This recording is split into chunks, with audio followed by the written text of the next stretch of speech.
Tomorrow on Speed, NASCAR race day rolls into Atlanta, one of the fastest tracks on the circuit and one of the most unforgiving. It's racing on the razor's edge, and only one pre-race show can set the stage. NASCAR race day, built by the Home Depot. Live coverage begins tomorrow, 11:30 a.m. Eastern. NASCAR on Speed. Caution number 4 has come out at Atlanta Motor Speedway. It is debris once again, this time on lap 114. The strategy still works, though, Michael, for the guys that came in and topped off with fuel last time. They only have to stop one time for tires if they so choose. And do some of these other guys with this reduced speed of these caution laps, do they think now that maybe they're in their window and they're going to roll the dice and not come back for fuel either? That's going to be risky. But coming back down pit road with so few laps left in this race could be risky, too. You could lose your chance to win. I think this caution is timely and it's opportune for us. We're going to have a lot of fun because of this deal getting all mixed up here late in the going. We're going to go back to racing with somewhere around 10 or 12 laps to go. Adam Alexander.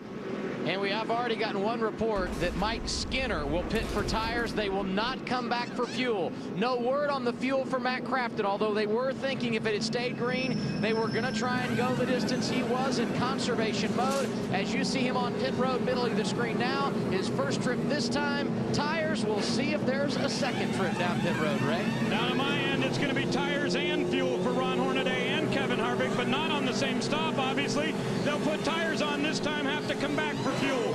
But as I told you earlier, Terry Cook does not need fuel. He's going to get tires only and go out. Back to Adam. What you cannot afford in this situation is an issue on pit road. Loose lug nuts on the left rear had to be fixed for Matt Crafton. That cost him some time.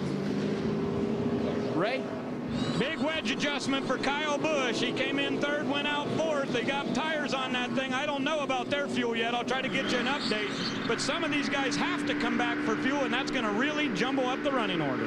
And guys, we're going to know in about 60 seconds who's coming back in for fuel. And you know, some guys might make a decision based on how their pit stop went. You know, if they lost all their track position, they might say, well, heck with it, we might as well fill up with gas. But if they got a good pit stop and they're right on the fence, they might say, I got to have this track position. The driver is going to be arguing with the crew chief, saying, man, I love this track position. Can I keep it? Can I keep it? And he's going to say, no, you can't. You got to come for fuel. Not much of an argument, is it, Phil? Historic start for Rick Crawford, but not the finish that he was looking for. As you saw the damage to the rear of that truck, he was involved in an incident on lap 74. And here come the trucks once again onto pit road. We're getting a report that the 15 of Shane Sieg was too fast exiting. A lot of trucks staying on the racetrack. Adam Alexander. Johnny Benson, one of the trucks that elects to stay out, not take on fuel. Matt Crafton will come down. I thought after the issue with lug nuts, they may stay out, roll the dice. They do not. Just one quick can of fuel, and he is on his way, Ray. And a splash for Kevin Harvick and a splash for Ron Hornaday. That's all they need. But Harvick says he thinks maybe loose lug nuts again on the number 2. We'll go back and check the wheels on that thing. Those guys are going to give up first and third on the racetrack before the pit stop started, and they'll restart this race deep in the field. How about that 51 of Kyle Busch? Kyle Busch stays on the racetrack for the second stop. He's here to win races too. He's the leader. He is your leader with 14 laps to go. Adam Alexander. And Johnny Benson going to get caught with a penalty that will really put them behind the 8 ball. They had elected to not come back down for fuel, which would have gained them a bunch of track position. Problem is, when they came down for their tires, too fast entering pit road. He will have to drop to the tail end of the longest line for the restart. Tail end of the longest line, single file restart, so all the way to the rear. Is that what you're saying? Sounds right. Yeah. I might get some gas. What do you think, Phil? I would now. If there's a green-white checker, he'll regret not coming now again. Yeah. He's given up all his track position. Let's get on pit road and fill it up. Nothing to lose. I think 3 races here in the history of the event in Atlanta have gone into overtime. Free it up. I'm right here, guys.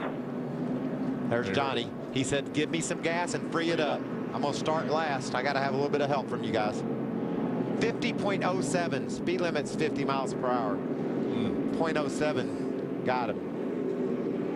But a rule's a rule. Yeah, pit road speed's 45. They give him a cushion of 5 miles per hour. And so he was just over that cushion. They have to draw the line somewhere. I mean, they you know, it's so that's unfortunate for Johnny, but NASCAR made the right call there.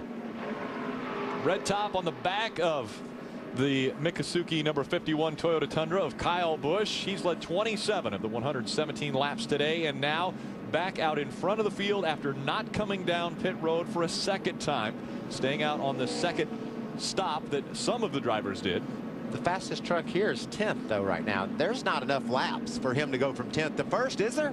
No, with everybody with fresh said that tires, before. it would be hard to imagine that he could do that with everybody with fresh tires. But hey, stranger things have happened, especially here in Atlanta. Ray Dunlap, what's the strategy for the 51? Well, with 2 laps before that caution came out, Kyle Busch asked his crew chief, Doug George, can we go all the way if this thing stays green? And Doug says, absolutely not. We're probably 3 or 4 laps short, but they are gambling that these caution laps will make up that distance. It's going to be very, very tight for him.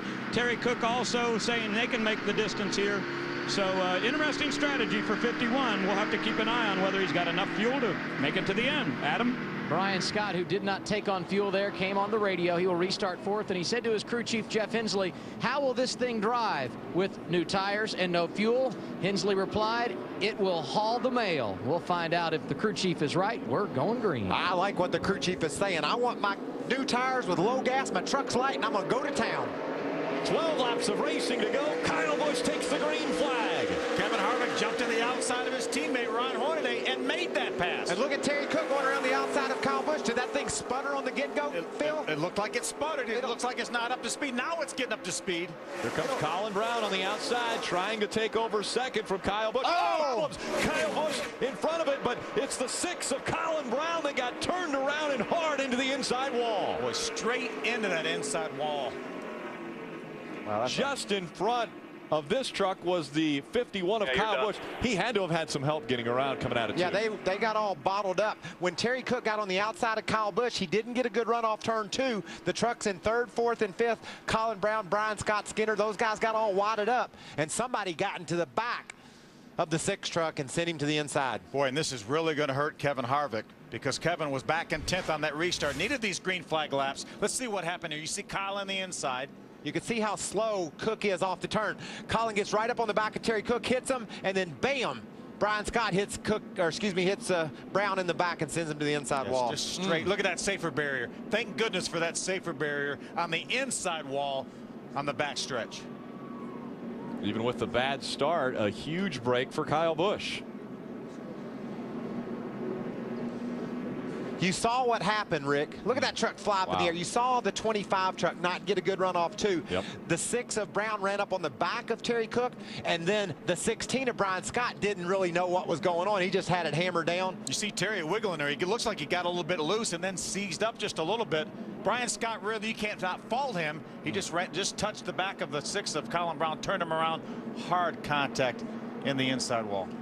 Let's take another look from the very start of this race. Now check it out. I think Kyle Busch's truck stumbles, which makes me wonder, will it ever have enough gas to get to the finish? It goes fine right there. Then all of a sudden, it just stalls right there. Terry drives around on the outside. Then the fuel picks back up in the 51 truck. He's going to drive up to the inside. Now look at the distance. The 6 closes on the 25. He comes right up on the back of the 20, hits the 25, but then gets hit by the 16. I'll tell you what, the 5 of Mike Skinner hit the 16 into the 6. It's almost like maybe Terry Cook's truck may have stalled for just a second up off that corner. Watch this. What a hard hit. Look at how that safer barrier spreads out that impact. It takes time. It takes and stretches out how long it takes for that truck to reach its maximum impact. And that was a great illustration of what a wonderful invention the safer barrier is.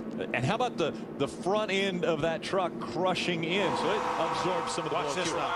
We're on board with Colin Brown now. Watch him here. Clear low, clear, clear, clear. He just had no idea he's getting ready to get hit We from just got behind. wrecked. Yeah, he actually ran in the back of Terry Cook as well. That was a chain reaction crash. Those are really hard to avoid. There's no way to understand what's going on up ahead of you. You can't see through these trucks. Watch this safer barrier right there. Watch this now. Look at that thing give, Michael. Look at it give. Oh, that makes me smile. Makes me so happy. That thing moved in probably at least a foot. Yeah, and did you see it spread out? Yep. Ray Dunlap.